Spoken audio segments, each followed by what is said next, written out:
everyone. So in today's video, the topic which we will be discussing is regarding causes of business risk. कल मैंने आप लोगों को बताया था कि बिजनेस रिस्क क्या होता है और नेचर क्या होता है बिजनेस रिस्क का. आज हम लोग पढ़ेंगे जो भी बिजनेस रिस्क अराइज होते हैं वो किन कॉजेज़ की वजह से होते हैं. ठीक है, चलो पढ़ते हैं. So here are the causes of business risk. So we will discuss it point wise. ठीक है. Business risk arise due to variety of causes which are classified as follows. The first point is natural causes.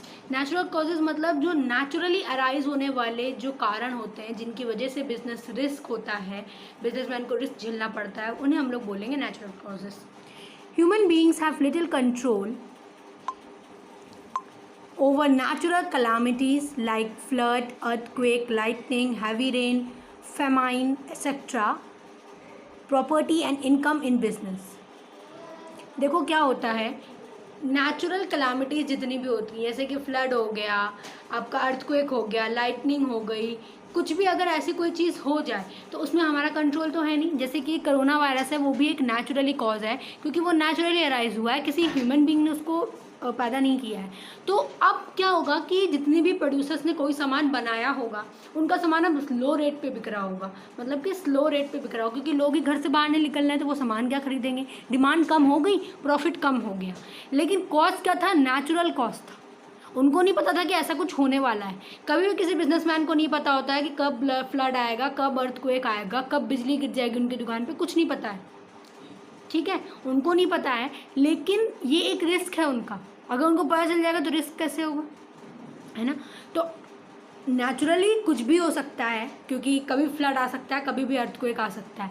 लेकिन क्योंकि businessman को इसकी जानकारी पहले से नहीं होती है, ये एक अनसर्टेनिटी है, तो ये सारी चीज़ें क्या बन जाती हैं, बिजनेस रिस्क.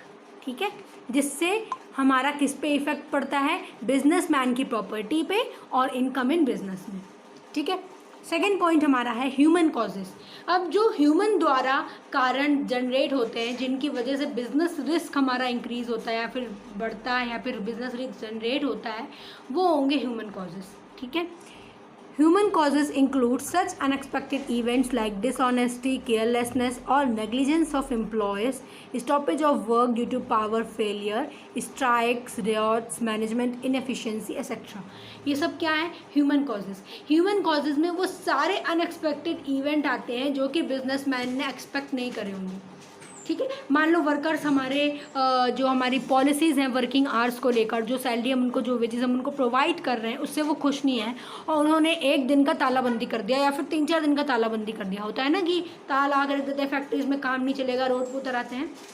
तो ये एक अनएक्सपेक्टेड इवेंट है. हालाँकि इसके जो वो बन रही होते हैं, हालात बन रहे होते हैं, वो पहले से बन रहे होते हैं. बिजनेसमैन को खुद समझ में आया था कि हाँ ऐसा कुछ हो सकता है क्योंकि वर्कर्स खुश नहीं हैं. लेकिन फिर भी इतने हद तक कोई नहीं सोचता है कि वो लोग ऐसा कुछ कर देंगे. मान लो हम किसी पार्टनर के संग बिजनेस चला रहे हैं और हमारे पार्टनर ने हमको धोखा दे दिया. तो जब हम लोग एक साथ बिजनेस में आए थे, हम लोग ने कोई चीज़ बेचना एक साथ स्टार्ट किया था, कोई चीज़ प्रोड्यूस करना एक साथ स्टार्ट किया था, तो हमने ये नहीं सोचा था कि हमारा पार्टनर हमको धोखा दे देगा. अब अगर वो हमको धोखा दे देगा तो ये तो एक अनएक्सपेक्टेड इवेंट हुआ ना. ठीक है. केयरलेसनेस, मान लो हमने गोडाउन में अपने गुड्स रखे और 3-4 एम्प्लॉयज़ को अपॉइंट कर दिया कि इस गोडाउन का ख्याल रखें. वो जो एम्प्लॉयज़ थे वो बहुत केयरलेस थे, मतलब कि उनको किसी चीज़ की चिंता नहीं थी, वो चीज़ों का ध्यान नहीं रखते थे ढंग से और किसी वजह से गोडाउन में आग लग गई. तो अब क्या हुआ, हमको तो अनएक्सपेक्टेड इवेंट की वजह से हमारा रिस्क बढ़ गया. अगर गुड्स इंश्योर्ड नहीं होंगे तो रिस्क कौन उठाएगा, हम बेयर करेंगे.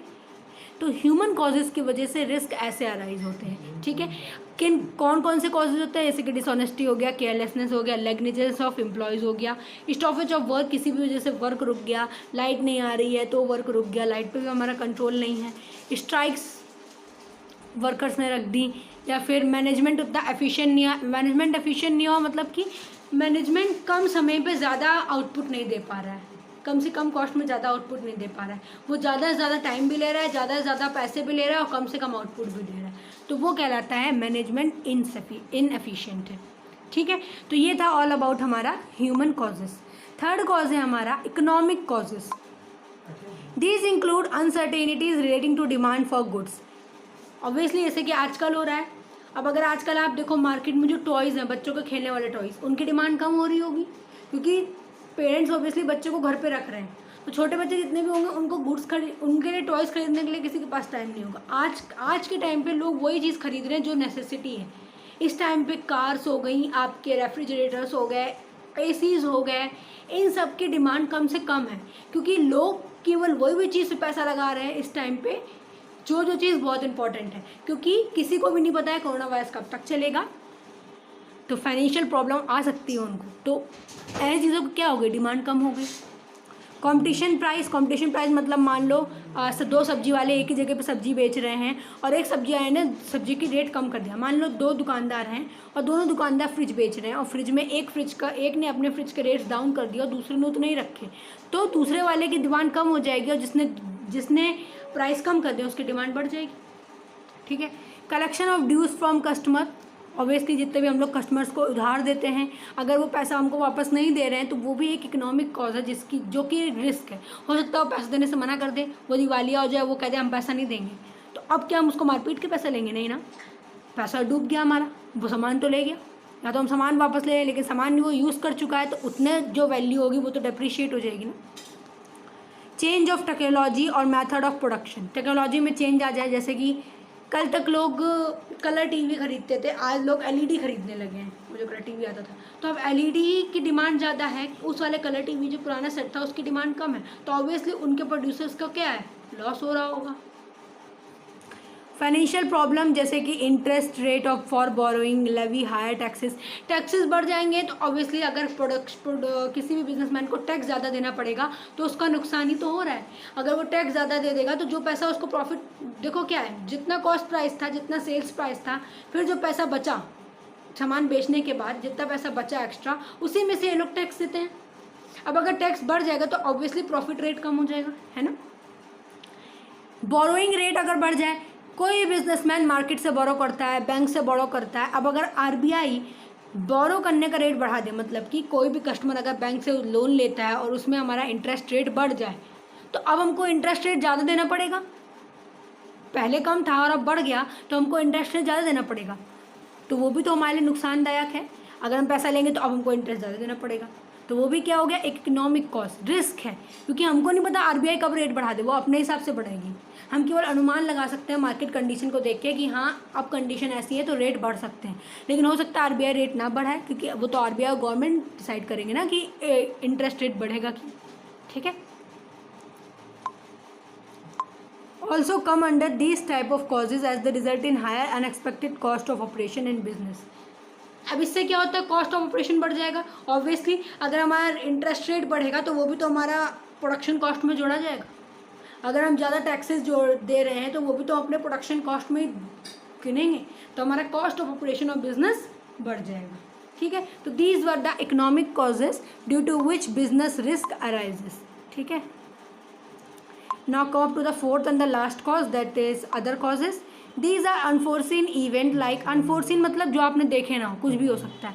पॉलिटिकल डिस्टर्बेंसेस मतलब कि चुनाव जब होते हैं तो पहले कोई और सरकार थी, अब कोई और सरकार आ गई, तो जो नई सरकार आएगी वो अपने रूल्स एंड रेगुलेशंस लाएगी, अपनी पॉलिसीज़ लाएगी। उसकी पॉलिसीज़ कैसे होंगी हमें नहीं पता, तो ये हम रिस्क ही तो ले रहे हैं। वो उसकी पॉलिसीज़ चेंज भी हो सकती है, हो सकता है सेम भी रहे, चेंज हो जाएंगी तो हमको लॉस भी हो सकता है, गेन भी हो सकता है, तो ये रिस्क है। मैकेनिकल फेलियर्स, हम लोग अपने जितनी भी मशीन्स लगाते हैं कंपनीज़ में, या फिर जितने भी हम चीज़ें लगाते हैं, जितनी भी मशीन्स लगाते हैं, जितने भी इक्विपमेंट्स लगाते हैं, वो कब फेल हो जाए हमें नहीं पता, क्योंकि सब मेड इन चाइना है या फिर कहीं और से हमने लिया है। तो कौन सी मशीन कितने दिन चलने वाली गारंटी तो दी जाती है, लेकिन भाई ये एक इलेक्ट्रॉनिक प्रोडक्ट है, हम इनकी गारंटी नहीं ले सकते, कोई भी चीज़ कभी भी चलना बंद हो सकती है। Such as the bursting of boiler, fluctuation in exchange rate etcetera which led to the possibility of business risk. Fluctuation of exchange rate मतलब कि अगर हम, एक्सचेंज रेट क्या होता है, हम कोई भी चीज़ किसी विदेश में बेच रहे हैं तो हमारी करेंसी की वैल्यू वहाँ पे कितनी है, हमारी करेंसी की वैल्यू कितने में लोग वहाँ पे खरीदेंगे, उस पर डिपेंड करता है, ठीक है। जैसे कि $1 की कीमत 70 रुपये है, तो अगर हम कोई भी चीज़ अमेरिका से एक्सपोर्ट कराएंगे तो हमको 70 रुपये, अगर मान लो 1 रुपये की चीज़ इम्पोर्ट करा रहे हैं अमेरिका से, मतलब कि आयात कर रहे हैं, तो 1 रुपये की चीज़ के लिए हमें 70 रुपये देने पड़ेंगे, 2 रुपये की चीज़ के लिए 140 रुपये देने पड़ेंगे। अब अगर मान लो एक्सचेंज रेट बढ़ गया और $1 का कॉस्ट 100 रुपये हो गया, तो अगर हम कोई भी चीज़ इम्पोर्ट करा रहे हैं तो हमें ज़्यादा पैसे देने पड़ेंगे, 200 देने पड़ेंगे। पहले कितने देने पड़ रहे थे? 140। ठीक है, तो ऐसे जो फ्लक्चुएशन होता है एक्सचेंज रेट में, उसमें भी बिजनेसमैन को नुकसान होते हैं, क्योंकि अगर वो इम्पोर्ट कराएगा उसे ज़्यादा देने पड़ेंगे। ठीक है, अगर एक्सचेंज रेट कम हो गया तो वो जितना भी एक्सपोर्ट कर ले जितना पैसा पहले मिल रहा होगा, क्योंकि अब एक्सचेंज रेट कम हो गया तो उसे पैसे कम मिलेंगे। ठीक है, तो these were all the 4 causes. The first one was natural causes, the second one was human causes, third one was economic causes, and the fourth and the last one was other causes. So these were the 4 causes due to which business risk arises. ठीक है, इसको ध्यान से पढ़ना और साथ ही साथ note बनाते चलो। सो आज के लिए इतना ही है, इसको पढ़ना। अगर कोई भी प्रॉब्लम हो तो मेरे से कांटेक्ट कर लेना। ठीक है, thank you and have a nice day.